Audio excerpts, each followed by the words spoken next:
Okay, so I decided to make my own mirrors and light stands.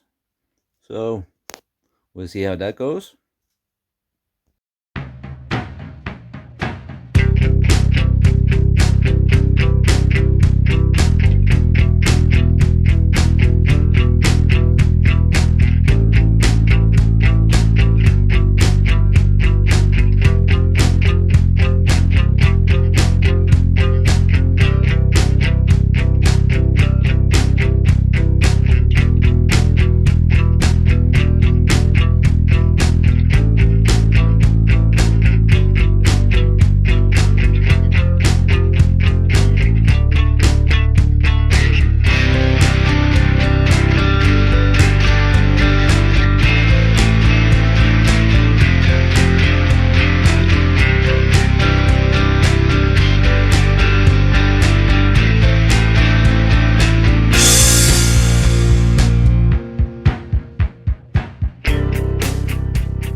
Okay, so this is how they turned out.